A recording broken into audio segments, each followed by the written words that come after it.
नमस्कार, मैं हूं आपके साथ शिप्रा झा। आप सभी दर्शकों का अन्नदाता के कार्यक्रम में स्वागत करती हूं। किसान का जीवन बहुत ही मुश्किल होता है। वो अपने खेतों में लंबे समय तक काम करता है, उसका ध्यान सदैव फसल में ही लगा रहता है।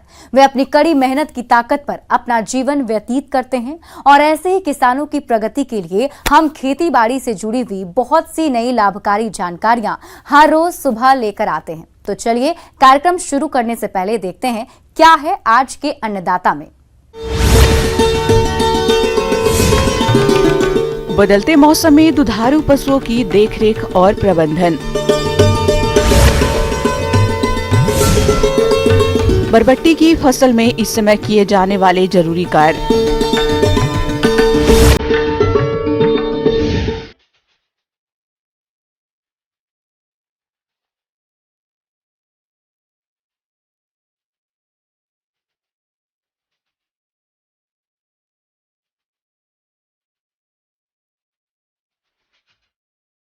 डेयरी व्यवसाय की बात करें तो प्रदेश के बहुत से किसान इस व्यवसाय को अपनाकर अच्छा लाभ ले रहे हैं, लेकिन इस लाभ को बनाए रखने के लिए इनका मौसम के अनुरूप प्रबंधन करना भी जरूरी होता है। तो इसके लिए आप किस प्रकार से करें गाय भैंसों की उचित देखभाल, इस बारे में उचित सुझाव दे रहे हैं जिला भोपाल के वरिष्ठ पशु चिकित्सक डॉक्टर SK श्रीवास्तव।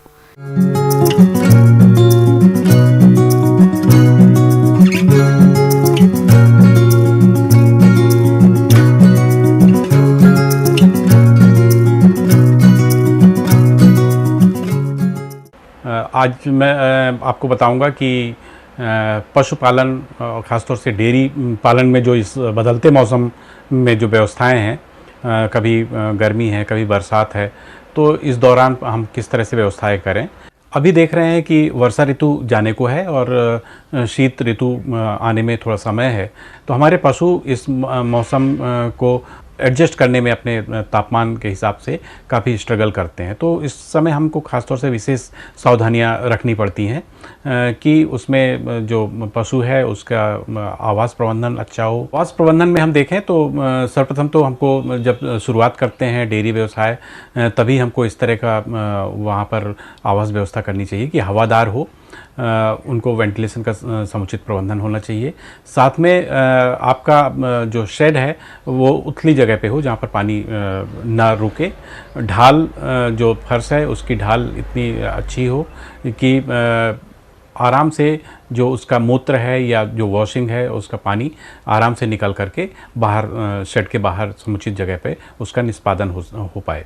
कुछ और विशेष बातों का ध्यान रखना पड़ेगा कि जो फर्श है वह पक्की तो सुनिश्चित होना ही चाहिए, लेकिन उसमें फिसलन ना हो। चूँकि नमी वातावरण में बहुत ज़्यादा होती है तो फर्श में गीलापन ना हो, सही समय पे उस पर सुखाते रहें और कोशिश करें कि जब बहुत ज़्यादा बारिश का समय है तो जानवर को अंदर ही रखें।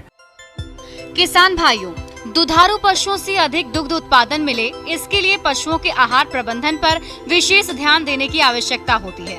यदि आप थोड़ी सी भी लापरवाही करते हैं तो दूध उत्पादन में भारी गिरावट आ सकती है, जबकि डेयरी व्यवसाय में 60% खर्चा आहार प्रबंधन पर ही आता है। इसलिए आहार प्रबंधन पर अधिक ध्यान देने की जरूरत होती है। जहाँ तक हम संतुलित आहार की बात करें तो हमको अपने जो डेयरी एनिमल्स हैं उनमें ऐसा प्रबंधन करना चाहिए कि उनको संतुलन के रूप में बैलेंस्ड फॉर्म में कार्बोहाइड्रेट, वसा, प्रोटीन, खनिज लवण, विटामिन्स, ये सब का एक संतुलित आहार प्राप्त हो। किसान भाइयों, आप अपने पशु को हरा चारा और सूखा चारा मिलाकर खिलाएं। दुधारू पशुओं को 10 किलोग्राम सूखा और 30 किलोग्राम हरा चारा प्रतिदिन खिलाएं, जिससे पशु को अपच की समस्या से बचाया जा सकता है।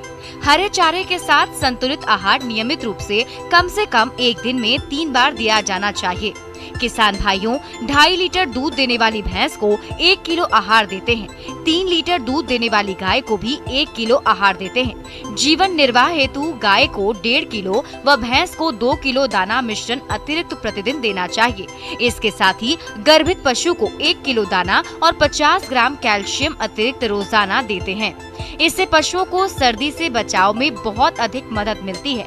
पशु को दाना मिश्रण खिलाते समय ये ध्यान रखें कि दाना फफूंदी रहित होना चाहिए। कम पानी पिलाने से भी पशु के स्वास्थ्य और दुग्ध उत्पादन क्षमता पर प्रभाव पड़ता है। पशु विशेषज्ञों के अनुसार 24 घंटे में कम से कम 3 बार ताजा व स्वच्छ पानी पशु को अवश्य पिलाना चाहिए। साथ में हमको ये ध्यान देना पड़ेगा कि हरा चारा जितना भी उपलब्ध हो, तो अगर उसकी मात्रा हम ज़्यादा रखते हैं तो इनकी आपूर्ति काफ़ी हद तक हो जाती है। ज्वार, बरसीम, लूसर्न, ये सब जो चरी चारा हैं उनके माध्यम से आप उसको जितना ज़्यादा देंगे आपके दाना मिश्रण का खर्च कम होगा और साथ में उसके आवश्यक तत्वों की पूर्ति भी होती जाती है। ध्यान रखें, जो भी दाना है उनको क्रश करके दें, बहुत बारीक नहीं लेकिन थोड़ा टुकड़े करके दें। जो ग्रीन फॉडर है, जो रफेज है, लंबाई में जो इनको होता है उनको छोटे छोटे चॉप करके दें। जो कंसंट्रेट है उसको पानी में भिगो करके रखें 3 से 4 घंटे, उसके बाद जानवर को खिलाएं। तो उसमें उसके एक तो टेस्ट ऐड होता है, दूसरा उसके डाइजेस्टिबिलिटी बढ़िया बनती है, जानवर चाव से खाता है तो वह ज़्यादा फायदेमंद होता है। पशुपालक भाइयों, घर पर 100 किलोग्राम संतुलित आहार मिश्रण तैयार करने के लिए मक्का या जौ 40 किलोग्राम, मूंगफली की खली 20 किलोग्राम, दालों की चूरी 17 किलोग्राम, चावल की polish 20 kilogram, mineral mixture 2 kilogram, साधारण नमक 1 किलोग्राम, इन सभी अवयवों को अच्छी तरह मिलाकर सूखे स्थान पर भंडारित करें। तो पशुपालक भाइयों, इस तरह आप संतुलित आहार मिश्रण स्वयं घर पर तैयार करके अपने पशुओं को खिला सकते हैं और अधिक दूध उत्पादन ले सकते हैं। स्वास्थ्य की व्यवस्था के लिए हमको ध्यान देना पड़ेगा कि क्योंकि इस समय नमी भी रहती है, तो जैसे ही आपके पशु में बीमारी के लक्षण दिखें तो उसको उपचार के लिए तुरंत सलाह लें अपने निकटतम जो पशु चिकित्सा क्षेत्र है, केंद्र है। और साथ में आप देखते होंगे इस समय अपच, अफरा या फिर दस्त और पेचिश की समस्याएं ज़्यादा होती हैं, तो कुछ डॉक्टर की सलाह से जो आयुर्वेदिक औषधियाँ होती हैं उनको रख के आप उपयोग कर सकते हैं। इसके अलावा सर्दी जुकाम के समय भी आप अपने पशु चिकित्सक की मदद कर ले सकते हैं। कृमिनाशक औषधियाँ इस सीजन में आवश्यक रूप से जो शेड्यूल है उसके अकॉर्डिंग देना चाहिए। एक बार फिर से मैं बता दूं कि कृमिनाशक आपको सबसे पहले 15 दिन की उम्र में बछड़े को दें, 3 महीने की उम्र तक 15-15 दिन के अंतराल से, 3 से 6 महीने की उम्र तक 1-1 माह के अंतराल से, और 6 महीने के बाद आपको हर दूसरे या तीसरे महीने में अपने पशु को कृमिनाशक दवाइयों का उपयोग करना चाहिए। पशुओं को स्वस्थ रखने के लिए, खासतौर से संक्रामक बीमारियां जो हैं उनसे बचाने के लिए हमको उनमें टीकाकरण अवश्य करवाएं। तो 4 महीने का जैसे ही आपका बच्चा हो जाता है या बच्चिया हो जाती है तो उसको पहला FMD का टीकाकरण, और फिर साल में 2 बार, एक तो अक्टूबर के महीने में और फिर दूसरा फरवरी के महीने में वैक्सीनेशन करवाएं। 6 महीने की उम्र में उनको HS, BQ और एंथ्रेक्स का टीका अवश्य लगवाएं ताकि वह 3 जो भयंकर बीमारियां होती हैं, एक तो हीमोरेजिक सेप्टिसीमिया जिसको गलघोटू कहते हैं, अधरंगा जिसको BQ भी कहते हैं, और साथ में एंथ्रेक्स जिसको तिलभड़ कहते हैं जिसमें काफ़ी मृत्यु दर ज़्यादा होती है, उससे बचाया जा सके। साथ में जो लगभग 4 से 8 महीने, एवरेज माने 6 महीने की उम्र की जो बछिया हैं, जो फीमेल काफ्स हैं, उनमें आप ब्रुसेलोसिस का भी टीका आवश्यक रूप से करवा लें, क्योंकि संगठित डेयरी फार्म में ब्रुसेलोसिस की संक्रामकता काफ़ी ज़्यादा होती है। उसमें एडवांस स्टेज में जो गर्भवती जो गाय हैं उनमें जो गर्भपात की संभावना काफ़ी रहती है इस इन्फेक्शन की वजह से। आप अगर मेरे आज के बताए हुए सुझावों पर ध्यान देंगे तो आप इस बदलते मौसम में भी अपने पशुओं को उनके स्वास्थ्य, उनके आहार, उनके आवास का प्रबंधन अच्छी तरह सुनिश्चित करके आप ज़्यादा से ज़्यादा डेयरी व्यवसाय में लाभ कमा सकते हैं। किसान भाइयों, अब लेते हैं एक छोटा सा ब्रेक।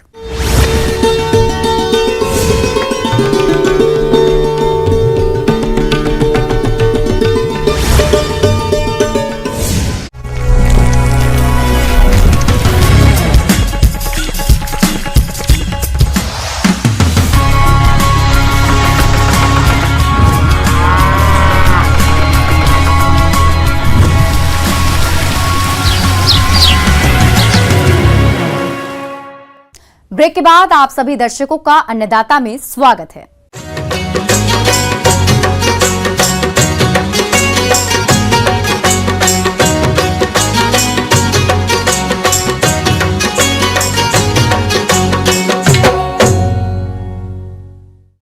प्रदेश के बहुत से किसान भाई बरबट्टी की खेती करते हैं, जिसे हम लोबिया के नाम से भी जानते हैं। यह फसल इस समय बढ़वार की अवस्था में है और इससे अधिक उत्पादन लेने के लिए जरूरी है कि आप खरपतवार नियंत्रण और जल प्रबंधन करते हुए बरबट्टी की फसल में कीट और रोग की रोकथाम करें। तो इस बारे में समस्त जानकारी लेते हैं जिला शहडोल के सहायक संचालक कृषि अनुराग पटेल से।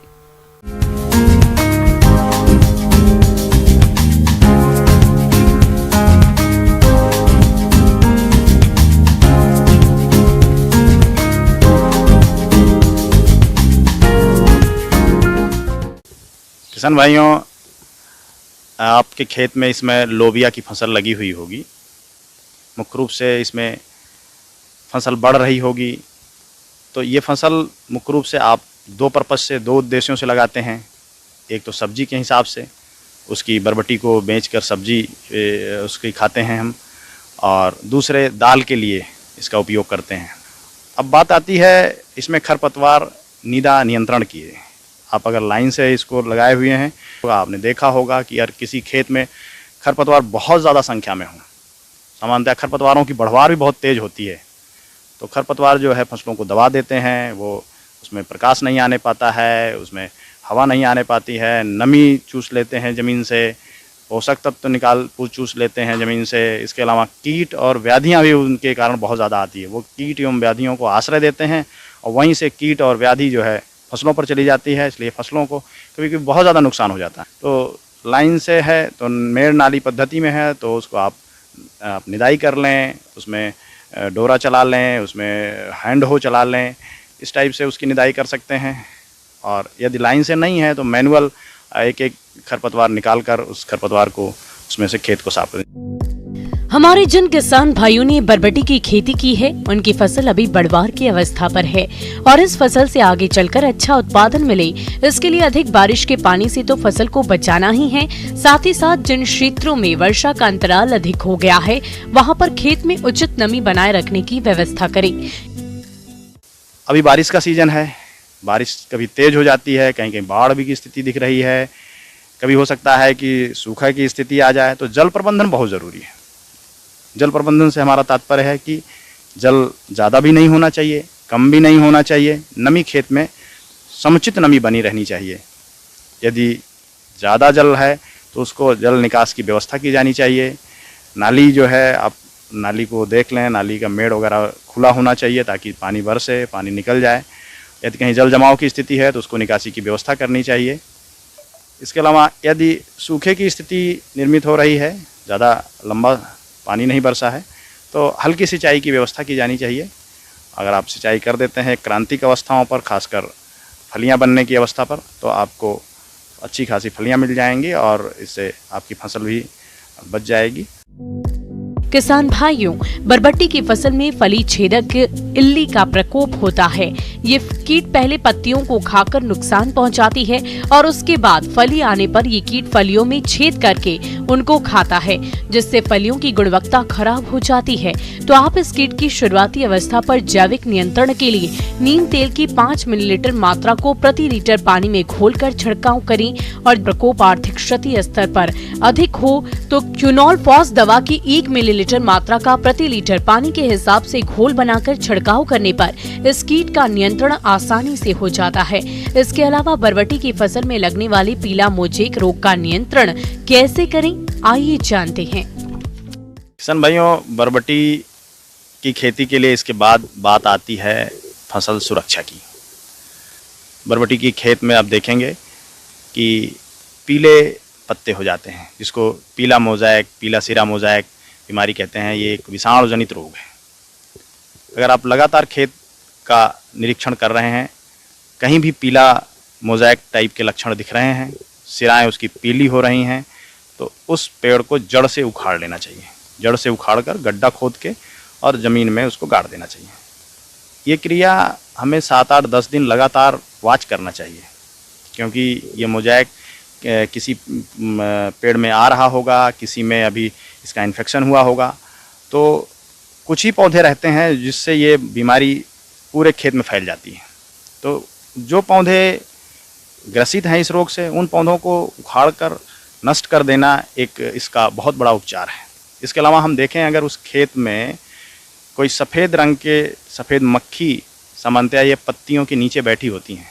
अब उसको हिला हिला के थोड़ा सा देखें, अगर ऐसी सुबह के समय देखें अगर कोई मक्खी इस टाइप की दिख रही हैं तो इसका हमें नियंत्रण करने के लिए जैविक चीज़ों का पहली बार इस्तेमाल करना चाहिए। कोशिश करना चाहिए कि हमें 5 ml नीम का तेल जो है प्रति लीटर पानी के हिसाब से इसका छिड़काव कर देंगे तो ये कीट सामान्यतः नियंत्रित हो जाता है और आपकी फसल बच निकलती है और आपको अच्छा फसल मिल जाती है। फिर भी यदि चूसक कीटों की संख्या ज़्यादा है और ये फसल आपको दिख रहा है कि नुकसान पहुंचाने की स्थिति में है और कीट नियंत्रित नहीं हो रहे हैं, पीला मोज़ेक बढ़ने की संभावना रहेगी, तो आपको रासायनिक दवाई का इस्तेमाल कर सकते हैं। फली तुड़ाई करने के बाद इसमें दवा जो है थायमेथोक्साम 0.5 ml प्रति लीटर के हिसाब से छिड़काव करने से इसका उपचार हो सकता है। इसके अलावा इमिडाक्लोप्रिड दवा जो है ये भी 0.5 ml प्रति लीटर। इसके अलावा इमामेक्टिन बेंजोएट का भी इस्तेमाल कर सकते हैं, लेकिन फलियों को तोड़ लेने के बाद ही, सारी फलियों को तोड़ लें उसके बाद ही इसका इस्तेमाल करें, ताकि 5-7 दिन तुड़ाई का कोई अवसर ऐसा ना रहे कि हमको फसलें तोड़नी पड़ें या फलियां तोड़नी पड़ें। आगे और भी है खेती बाड़ी से जुड़ी हुई बहुत सी रोचक जानकारियां। यहां रुकेंगे एक और छोटे से ब्रेक के लिए।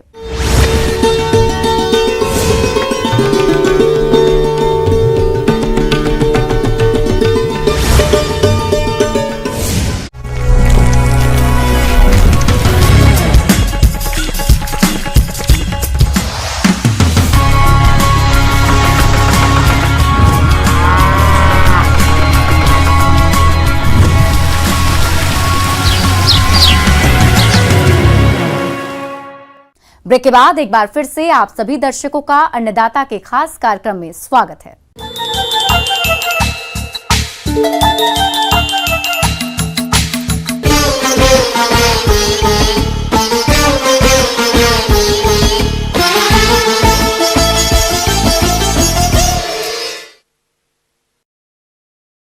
हमारे प्रदेश के अनेक किसान भाई धान की खेती करते हैं और जिन लोगों ने इसकी फसल लगाई है उसमें इस समय तनाछेदक कीट का प्रकोप देखने में आ रहा है, जिसकी वजह से फसल बड़ी तेजी से खराब होती है और उत्पादन में कमी आने से किसानों को अधिक नुकसान होता है। तो आपके सामने इस तरह की समस्या नहीं आए, इसके लिए कीट नियंत्रण की पूरी जानकारी दे रहे हैं डॉक्टर विनय कुमार।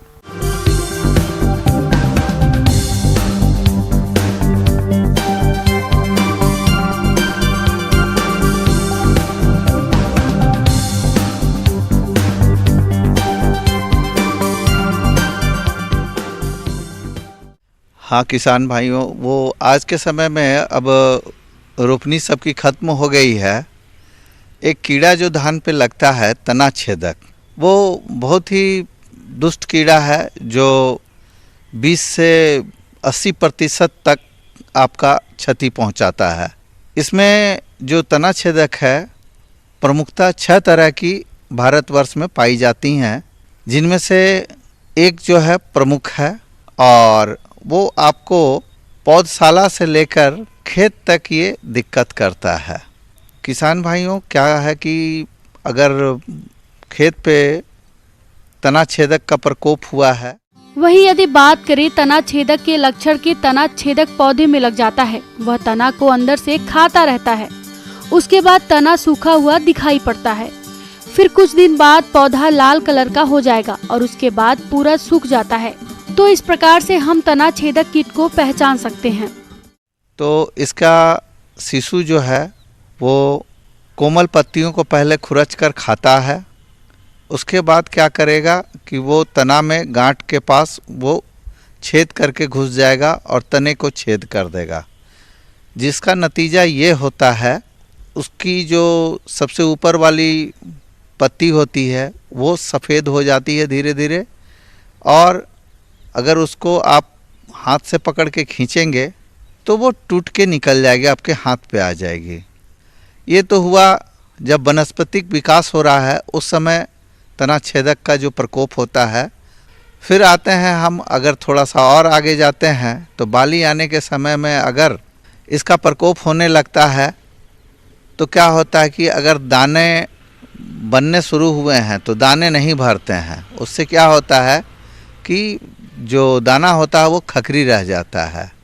जो मैंने पहले बताया वनस्पति के समय में उसमें जो बीच में उजला बनता है, पत्ता होता है, रंग होता है, उसको मृतकंद बोलते हैं। इस कीड़े का जो बचाव करना है तो कुछ बातों पर ध्यान देंगे किसान भाई, तो इससे बचाव हो जाएगा। कि आप जो मेड़ है या जहाँ भी आसपास खेत के अगल बगल सारे जगह खरपतवार का आप समूचा नाश कर दें, वो उनको पूरी अच्छी तरह से निकाल दें, क्योंकि खरपतवार पे ये कीड़े रहते हैं और फिर जाके आपके खेतों पे ये समस्या पैदा करते हैं। ये तो हुई साफ सफाई या सावधानी की बात। कीट रोकथाम के उपाय: फसल में संतुलित उर्वरक का प्रयोग करें, गर्मी की गहरी जुताई करनी चाहिए। वही खेत में जगह जगह पर 10 से 12 फेरोमोन ट्रैप प्रति हेक्टेयर लगाएं। 1 से 2 प्रकोपित पत्ती दिखाई देने पर प्रोफेनोफास 1 लीटर प्रति हेक्टेयर या क्यूनालुफास 25 EC 1.5 लीटर पानी में घोलकर प्रति हेक्टेयर की दर से छिड़काव करें। अगर खेत पे इसका प्रकोप हो गया है तो 2 दवा है, एक फ्लूबेंडामाइड है और एक क्लोरअंट्रानिलीप्रोल है। ये रासायनिक दवा है। इसका आप 3 लीटर पानी में 1 ml का घोल, 1 मिलीलीटर का घोल बनाकर छिड़काव करेंगे तो फ़ायदा होगा। दूसरा, अगर खेतों में 5 से 7 सेंटीमीटर का अगर पानी है, आप दानेदार कीटनाशी है उसका आप व्यवहार कर सकते हैं, जैसे कार्टाप हाइड्रोक्लोराइड है। तो ये अगर आप कम से कम 10 kg का प्रति एकड़ प्रयोग कर दें। रासायनिक जो खाद है उसमें मिला लें या बालू में मिला लें और इसका छिड़काव करें, तो इससे आपका इस कीड़े से बचाव हो जाएगा।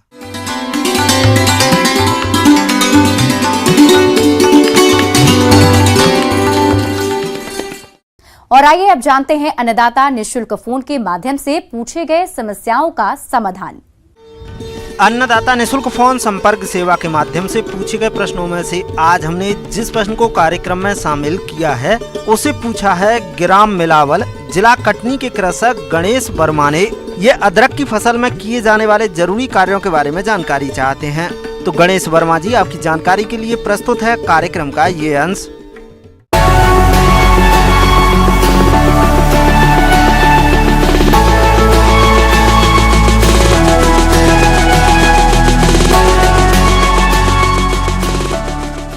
इस समय जो अदरक की जो फसल लगी हुई है, तो इस समय हमको जो महत्वपूर्ण जो ध्यान रखना है कि इसमें सबसे ज़्यादा अभी खरपतवार हमको दिखाई दे रहे हैं।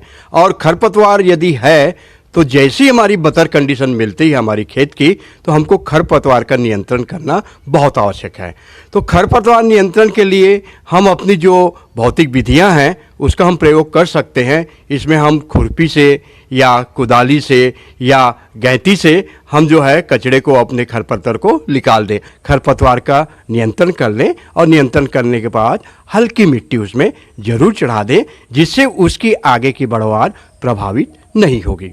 अदरक बरसात वाली फसल है, इसलिए इसमें सिंचाई की आवश्यकता नहीं होती है। लेकिन अक्टूबर नवंबर माह में वर्षा नहीं होने की परिस्थिति में सिंचाई करना आवश्यक हो जाता है, क्योंकि अक्टूबर नवंबर माह में अदरक की गांठ बनती है और उसका विकास होता है। इसलिए अक्टूबर नवंबर माह में खेतों के अंदर अधिक नमी होनी चाहिए। हमको एक बात का और ध्यान रखना है कि इस समय हमने जो आधार खाद के रूप में जो पोषक तत्व दिए थे, तो उसमें हमारी नाइट्रोजन की मात्रा अभी बची हुई है, जिसको हम 2 या 3 भाग के रूप में देते हैं। तो जैसे आपकी जो है हम जो 35 से 40 दिन की अवस्था है ये बहुत अच्छी है, तो इस समय हमको 35 किलोग्राम नाइट्रोजन हमको इस समय अदरक में देना चाहिए, जिससे उसके आगे की वृद्धि जो है बहुत अच्छी हो जाए। इसके साथ ही साथ किसान भाइयों, जैसा कि आप देख रहे हैं, कई जगह क्या हुआ है कि बहुत ज़्यादा पानी गिरा है, और पानी गिरने की वजह से जहाँ पर हमारे अदरक हमने लगाए हैं वहाँ अगर जल भराव की स्थिति है तो निश्चित रूप से जल निकास की व्यवस्था आप कर लें। नहीं तो क्या है, ये अदरक जो है बहुत नाजुक फसल होती है। यदि 2 से 3 दिन या 4 दिन पानी इसमें भर गया तो ये इसकी कंद जो है गलना शुरू हो जाता है, तो हमको जो है इसमें नुकसान हो जाता है। तो आवश्यक है कि आप जल निकास की इसमें व्यवस्था आप इसमें कर लें। किसान भाइयों, अदरक की फसल में जीवाणु मसलानी रोग का प्रकोप होता है। इस रोग के कारण सबसे पहले निचली पत्तियां पीली पड़ने लगती है। बाद में धीरे धीरे ऊपर वाली पत्तियां भी पीली पड़ जाती है।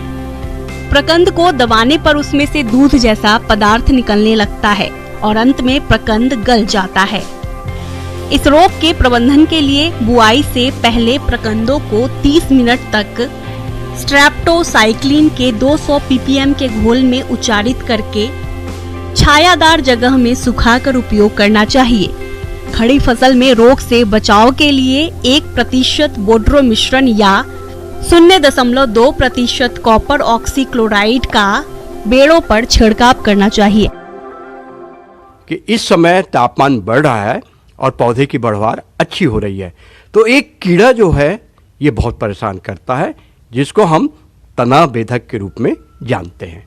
इसका लार्वी जो है ये नुकसान पहुंचाता है और बढ़ते हुए जो हमारा पौधा है उसके तने के अंदर ये घुस जाता है और घुसकर इसकी जो फूड मटेरियल है, इसका जो भोज्य पदार्थ है, इसको खाने लग जाता है। तो किसान भाइयों, यदि आपको तना बेधक का लक्षण दिख रहा है तो इसके लिए नियंत्रण करना इसका बहुत आवश्यक है।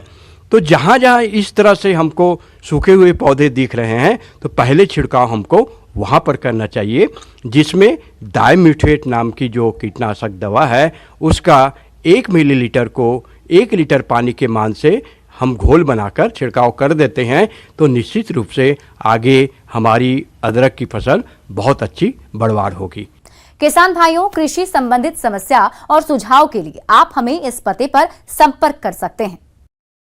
प्रोड्यूसर अन्नदाता news 18 Madhya Pradesh Chhattisgarh, Ramoji film city Hyderabad 501512।